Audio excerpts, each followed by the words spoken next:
মহাশয়কে যখনই দেখছি তখনই খালি ঘুমায়, ঘুম আর ঘুম। ঘুম ছাড়া কোনো কিছুই নেই। এই যে শিয়াল পণ্ডিত, এত ঘুমালে হবে? হ্যাঁ, সংসারটার কি হবে? ওঠেন ওঠেন বলছি, শিয়াল পণ্ডিত, শুনতে পাচ্ছেন না আমার কথা? বাপরে বাপ, দিনের বেলায় এত ঘুমায় নাকি? কি হলো গিন্নি, তুমি এত চেঁচামেচি করছো কেন? ভূত এলো নাকি? হ্যাঁ, একটু ঘুমাচ্ছি, তবুও শান্তি মনে ঘুমোতে দিচ্ছ না তুমি। কি কি বলছো? যখনই দেখছি তখনই ঘুমাচ্ছ। তোমার কি ঘুম ছাড়া আর কোনো কাজ নেই নাকি? এদিকে সকাল থেকে যে কোনো কিছু খাওয়া হয়নি। সকাল থেকে খাওনি তো ঠিক আছে, তাই বলে আমি তোমাকে কি ধরে আছি নাকি? তুমি তো নিজেই খাবার জোগাড় করতে পারো। হ্যাঁ,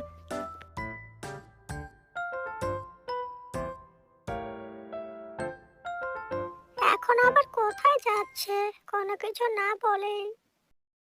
নিজের খাবার যদি নিজেই জোগাড় করে তাহলে তোমাকে কেন বিয়ে করেছি? যেদিন ছেড়ে ছুড়ে বাপের বাড়ি চলে যাব সেদিন বুঝবে।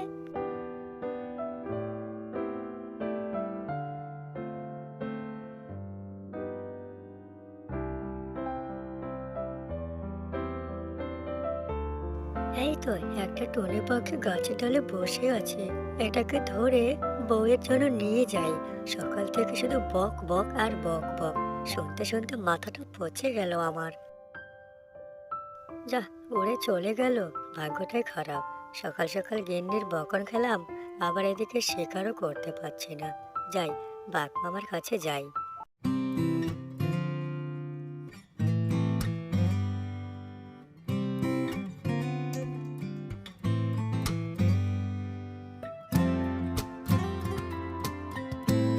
কি ভাগনা, আজকে সকাল সকাল আর আসনি? এত দেরি হয়ে গেল যে। শুনলাম বউয়ের কাছে নাকি বকন খেয়েছো, তাই সারা জঙ্গলে ঘুরে বেড়াচ্ছ খাবার সন্ধানে। আমার কাছে আসলেই তো হয়। তা কি নিয়ে বকেছে তোমার গিন্নি তোমায়? এই শালা, এত তাড়াতাড়ি খবরটা এই বাঘ মামার কাছেও পৌঁছে গেল? তেমন কিছু না মহারাজ, ওই একটু শুয়ে পড়ে ঘুমাচ্ছিলাম তো, তাই। আর বউ সকাল থেকে কিছু খায়নি, সেজন্য একটু মাথাটা চটে গেছে। ও, তাই বুঝি? ওই টুনিটি এসেই খবর দিল, বলছে শিয়ালের বউ নাকি শিয়ালকে সেই বকন লাগিয়েছে। খাবার দাবার জোগাড় করে না, শুধু শুয়ে বসে দিন কাটায়। শালা টুনি, তুই একমাত্র শয়তানের গোড়া। এত তাড়াতাড়ি খবরটা পৌঁছে দিলি? না, এখানে আর থাকা যাবে না অপমান হওয়ার জন্য।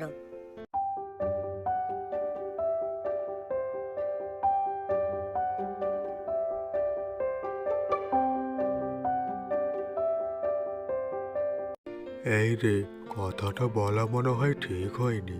বেচারা দুঃখ পেয়েছে, কেমন সুসুর করে চলে গেল কিছু না বলে।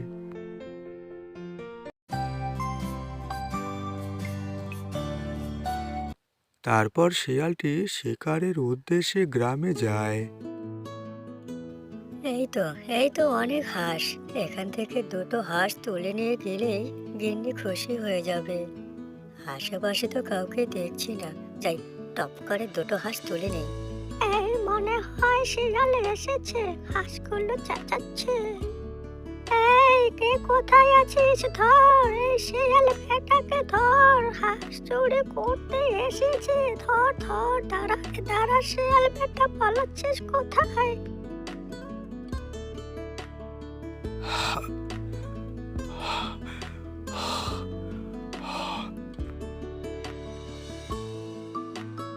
আরেকটু হলেই তো লোকজন জড়ো হয়ে আমার হাত পা সব ভেঙে নিত। তখন তখন কি হতো? গিন্নি একা একা থাকতো ঘরে। বাপরে বাপ, চলে এসেছি দৌড়ে, সেটাই ভালো হয়েছে। আর যাব না ওই গ্রামে। দৌড়াতে দৌড়াতে হাঁপসে গেছি। যাই, একটু বসি, তারপরে কি হবে দেখা যাবে। সকাল থেকে গিন্নিটা না খেয়ে আছে, তার জন্য একটা কিছু নিয়ে যেতে পারলাম না। আবার বকন খেতে হবে, তার থেকে এখানেই বসে থাকি। সন্ধে হওয়ার সময় বাড়ি ফিরবো। ওইভাবে চুরি চামারি করে না খেয়ে নিজেই তো কিছু চাষাবাদ করার কথা ভাবতে পারিস শিয়াল। সবসময় দেখছি অন্যের হাতে তাড়া খেয়ে বেড়াচ্ছিস। এই যে পুকুর দেখছিস, এই পুকুরে কত মাছ, এই মাছ ধরেই তো খেতে পারিস।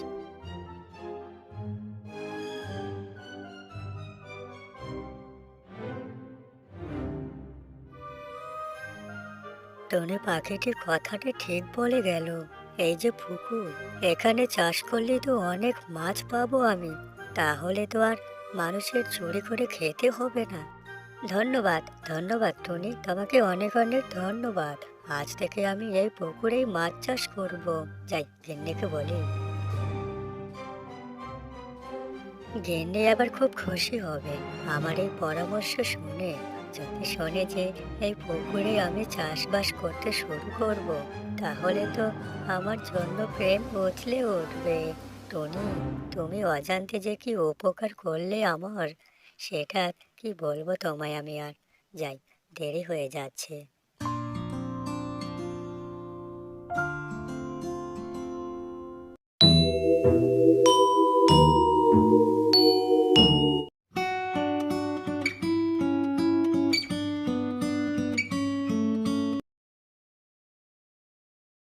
আমার তো কথাটা শুনে বিশ্বাসই হচ্ছে না। তুমি তুমি চাষ করবে? সত্যি সত্যি বলছো তো যে শুয়ে বসে কাটিয়েছে সে করবে চাষ? কিন্তু কোথায় কোথায় তোমার মাছ? আর এই পুকুরে তুমি কিভাবে চাষ করবে? আমি তো কিছু বুঝতে পারছি না। আরে গিন্নি, বিশ্বাস হচ্ছে না তো ঠিক কথা। আর কিছুক্ষণ পরেই বিশ্বাস হবে। তুমি দেখো না আমি কি করি। আরে সবকিছু শুধু তোমার জন্যই করছি। হ্যাঁ হ্যাঁ, ঠিক আছে, তো কাজটা করে দেখাও। মুখ দিয়ে বললে কি হবে? সবকিছু তো। আচ্ছা, তুমি এখানে থেকো, আমি এক্ষুনি গিয়ে মাছ নিয়ে আসছি। তারপরে দুজনে মিলে এই পুকুরে ছাড়বো।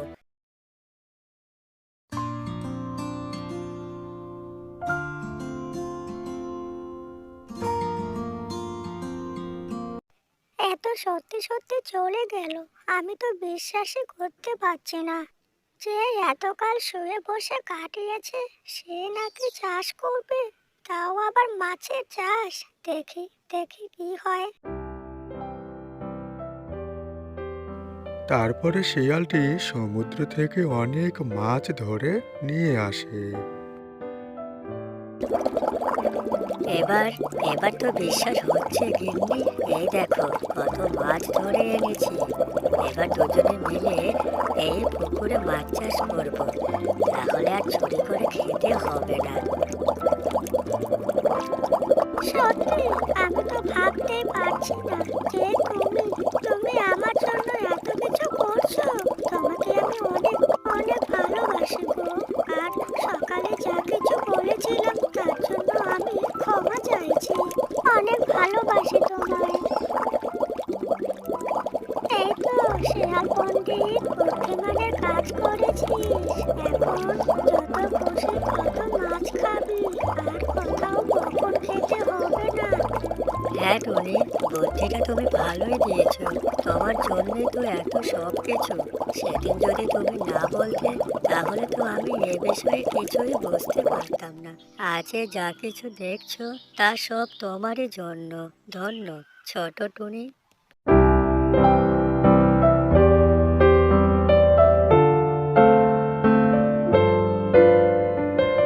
মহারাজ, কয়েকদিন ধরে আপনার কাছে আসতে পারিনি, ক্ষমা করে দেবেন। না না ভাগ্নে, ক্ষমা চাওয়ার কোনো কারণ নেই। আমি সব কিছু জানি। ওই টুনি বলেছি তুমি নাকি মাছ চাষ করেছো। তা তো খুব ভালো কথা, শুনে গর্বে বুকটা ভরে গেল। হ্যাঁ মামা, ওই যে পুকুরটা দেখছেন, এখানেই চাষ করছি মাছের।